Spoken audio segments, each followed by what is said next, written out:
இந்த cockroach Janata party, அதாவது அந்த வான்சுக்வி அப்படின்றவரை வந்து 20 நாளாக வந்து சாப்பிடாமே கிடந்தாரு சார். அவரை தூக்கிட்டாங்க. அடுத்தது அவர் லீடராக இருந்த தீப்கே வந்து இப்போ இறங்கிட்டாரு சார் உண்ணாவிரதத்தில். அவர் என்ன ஆக போகிறாரு? ஆமாம், ஒரு கரப்பாம்பூச்சி ஆச்சுங்கன்னா இன்னொரு கரப்பாம்பூச்சி வரும்ல. அப்புறம் வேறு என்ன சொல்ல முடியும்? நான் அறிவுன்றது சுத்தமாக கிடையாது.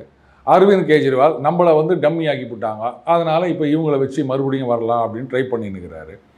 சோனம் வாங்சுக்கை பற்றி இன்றைக்கி எல்லாரும் ஃபயர் விட்டுன்னு தெரியாதாங்கள.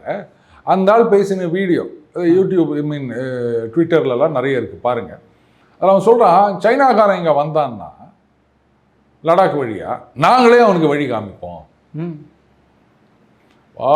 உங்கள் வீட்டில் பெரியவங்கெல்லாம் உட்காந்துன்னுக்கிறாங்க, நீ என்ன பண்ணுற, எல்லாம் உட்காந்து வெளில உட்காந்து பேசிகிட்டு இருக்கும்போது திருட வந்தான் அப்படின்னா நானே கொண்டு போய் அவனுக்கு வந்து பீரோவாண்டை இட்டுன்னு போய் விடுவேன் அப்படின்னு சொன்னால் அவங்க அப்பா என்ன பண்ணுவார்? செவில் திரும்பிடாது. ஆனால் சோனம் வாங்சுக் இந்த மாதிரி பேசி நிற்கிறாரு. அவனுக்கு ஃபயர் விட்டுன்னு தெரியுது இங்கே இருக்கிற ஒரு கும்பல். உண்மையாலுமே சார், இவர் வந்து லடாக்ல பிறந்தாரு. இவர் வந்து என்னது 3 Idiotsல வரக்கூடிய அந்த சயின்டிஸ்டே இவர் தான். வேற லெவலில் கொடுத்துட்டு இருக்காங்க. ஒரு பேட்டன்ட்டும் கிடையாது, ஒரு புடலங்காயும் கிடையாது. தெரியுமா? சொல்லப்போனால் டெவலப்மெண்ட் ஆக்டிவிட்டீஸ்க்கெலாம் அகைன்ஸ்டாக நடந்துட்டு இருக்க ஒரு ஆள். அதுதான் இப்போ அந்த FCRA லைசன்ஸ் அந்த மசோதா டைட்டன் பண்ண போகிறாங்கல்ல, இனிமே பணம் வரலன்னா என்ன பண்ணுறது, இந்த வேலையெல்லாம் நடக்காதுன்றதுக்காகத்தான் ஜூலை 20 வந்துட்டார் மறுபடியும் அந்த திக்காய்த் விவசாயிகள் சங்க தலைவர். போராட்டம் பண்ண போகிறோம் அப்படின்னு எல்லாமே ஒன்று சேர்ந்துக்கிறானுங்க. இந்த கரப்பாம்பூச்சி, இந்த மண்புழுலாம் சொல்ல முடியாது, இந்த பூரா, இந்த மாதிரி ஜந்துக்களெல்லாம் ஒன்றா சேரப்போது பாருங்கள் சார். அதே மாதிரி கடைசியாக இப்போது பாகிஸ்தான் வந்து 2ஆக உடைய போகுது அப்படின்ற மாதிரி எல்லாருமே தமிழ் 2 தானே 2 தான் சொல்கிறாங்க சார். ஏன்னா பலுச்சிஸ்தான் அந்த அளவுக்கு ரெடியாக இருக்காங்க. என்ன கல்லர் தச்சு அது எத்தனை துண்டா போகணும்லாம் சொல்ல முடியாது. நீங்கள் என்ன 2ன்றீங்க? அந்த 3ஆ உடையக்கூடாதா, 4ஆ உடையக்கூடாதா, சுக்கு 100ஆக உடையக்கூடாதா?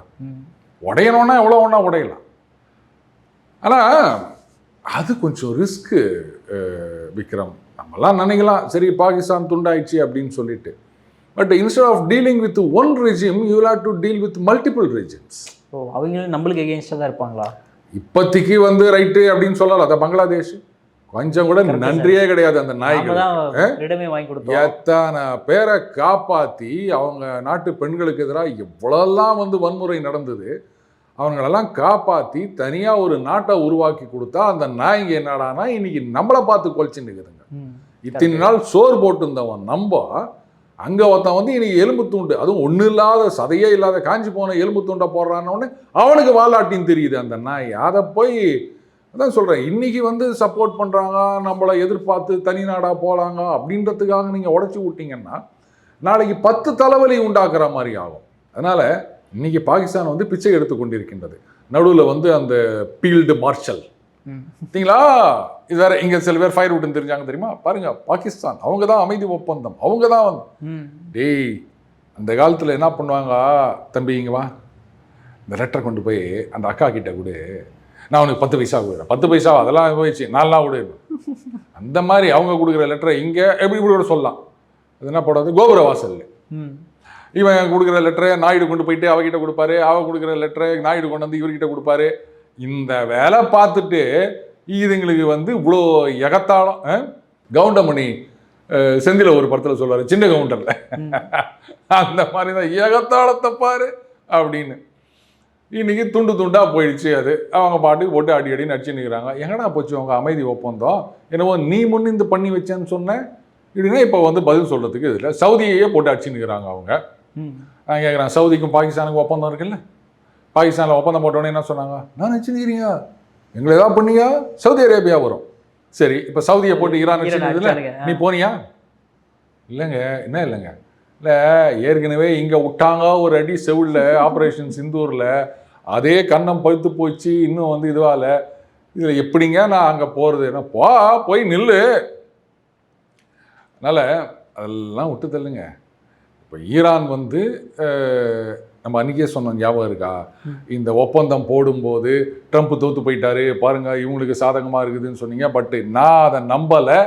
அவர் ஏதோ ஒரு கேம் பிளான் வச்சுன்னுக்கிறாரு, ஊடாட போறாருன்னு சொன்னா இல்லையா? அதைத்தான் நம்ம இன்னைக்கு பார்த்துன்னு இருக்கிறோம்.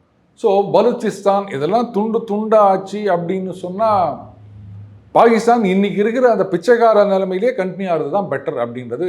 ஒட்டுமொத்த பாகிஸ்தானும் பிச்சை எடுக்கட்டும், தனித்தனியாக வந்து அவங்க வந்து மறுபடியும் கொஞ்சம் டெவலப் ஆகிட்டு கொச்சல் கொடுக்கறதுக்கு பதிலாக எல்லாமே சேர்ந்து பிச்சை எடுத்துட்டுருக்கடா அப்படின்னு விடுறது தான் பெட்டர் ஆப்ஷன் என்னுடைய கருத்து. பட் இந்தியா தான் ரீசன் அப்படின்ற மாதிரி சொல்கிறாங்களே சார், அங்கே எஸ்கலேஷனுக்கெல்லாம். ஏங்க அவங்க ஊரில் பூகம்பம் வந்தாலும் சரி, மழை பெஞ்சாலும் சரி, எல்லாத்துக்கும் இந்தியா இல்லை, இந்தியான்லாம் சொல்ல மாட்டாங்க, ஹிந்துஸ்தான் தான் காரணம்னு சொல்லுவாங்க. திடீர்னு அவங்களுக்கு வீட்டில் மலச்சிக்கல் வந்தால் கூட இந்துஸ்தான் தான் காரணம்னு சொல்லுவாங்க. இதெல்லாம் போய் நீங்கள் ஒரு கேள்வி கேட்டுனுக்கிறீங்களே.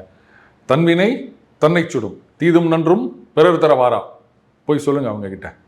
இங்கே மட்டும் சொல்கிறதோட நிற்கக்கூடாது, அதை வந்து அவங்க லாங்குவேஜில் டிரான்ஸ்லேட் பண்ணி அங்கே கொண்டு போயிட்டு போர்டு எழுதி வைங்க. பட் இண்டஸ்ட்ரியல் வாட்டர் ட்ரீட்டுக்கு வந்து இன்டர்நேஷ்னல் ஆர்பிட்ரேஷன் வரைக்கும் போயிட்டாங்களே சார். அங்கே ஆர்பிட்ரேஷனை அதை வச்சு நான் என்ன பண்ணுறது? அதை நாங்கள் மதிக்கவே இல்லை. தூக்கி குப்பையில் போடு. நீ யாரா வந்து நாட்டாமை தீர்ப்பு கொடுக்குறது? நாட்டாமை தீர்ப்பை மாற்றி எழுதியில, நான் நாட்டாமையே மாற்றிடுறேன். நாங்கள் உங்களை ரெகக்னைஸ் பண்ணவே இல்லைங்க. நீங்கள் வந்து தீர்ப்பு கொடுத்துட்டா நாங்கள் உடனே வந்து பயந்து திறந்து விட்டுருவோமா? வேற ஆளப்பார். இன்டர்நேஷனல் கோர்ட்டில் வந்து நெத்தன்யாவுக்கு எதிராக நாங்கள் இது பண்ணிட்டோம் அப்படின்னு சொல்லி நிற்கிறாங்க. அவர் நெத்தன்யாவை பயந்து போயிட்டு குகையில் போய் பூந்துக்கினாரா?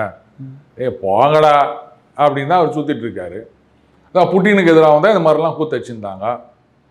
நீங்கள் என்ன வேணா பண்ணுங்க, வச்சு என்ன பண்ண போகிறீங்க? நீங்கள் வரீங்க என்கிட்ட ஜட்ஜ்மெண்ட் இருக்குது வச்சுக்கோ. ஜட்ஜ்மெண்ட் வச்சுன்னா அதுலேருந்து என்ன தண்ணியாக வரப்போகுது? நாங்கள் திறந்தா தான் தண்ணி வரப்போகுது. அதை நாங்கள் மதிக்கிறதா இல்லை, போயிட்டு வா.